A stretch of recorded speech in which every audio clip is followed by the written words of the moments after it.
gara Gasteizko hainbat jendek osatzen dugun taldea da. Lan talde bezala sortzen dira, azkenan iniziatiba honek bilatzen duena da oso helburu zehatz bat. San Francisco Asizko Eliza, memoria gune bihurtzea, jende guztiei irekia, baina zuzen ere gainera kontuan hartuz 1976ko martxoaren 3ko sarraski polizialean eduki zuen protagonismoarengatik, eta Gasteizko hiriaren zatuakan simbolismoarengatik. Hain zuzen ere hemen dugu langile mugimenduaren eta estatuaren lotxa guztien iturri oso garrantzitsu bat, eta hain zuzen ere hori salatzeko eta hain zuzen ere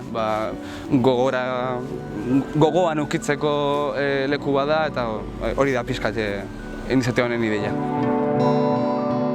Guretzako Martxoak 3ko biktima moduan jakitea badagoela jendea interesatuta memoria berreskuratzen eta San Frantziskoko tenplua berreskuratzen memoriarako guretzat oso pozgarria izan zen, berria jaso genuenean, eta noski ekimen honetara batu gara lan egiteko eta borrokatzeko gure helburuak lortu arte.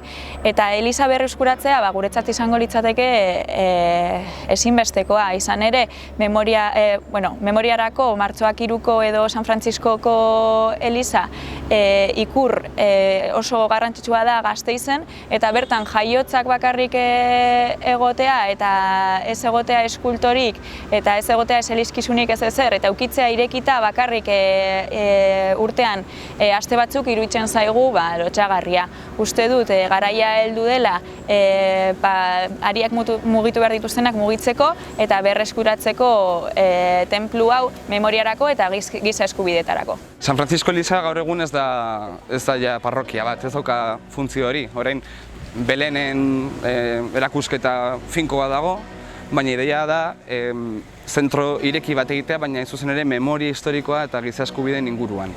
Beraz, erakusketa ireki bat egitea eta gero hainbat mugimendu sozialentzako ere espazio bat izatea. Izan ere Gasteizen badago beste proiektu museografiko bat, oso relato zehatza eman nahi duena, estatuak hain zuzen ere bere ofentsiaren parte daukana, eta guk egin nahi duguna da Gasteizko herritargoentzat zeozer irekia izan daitekena, eta gainera badaude beste esperientzia asko, esaterako Irlandan ere, eta beste Europako gune askotan, Italian ere, inkluso, eta Argentinan ere Uruguay. Hain zuzen zeozer irekia guztiontzat, erakusketa, ikergune, solasgune, elkargune bat.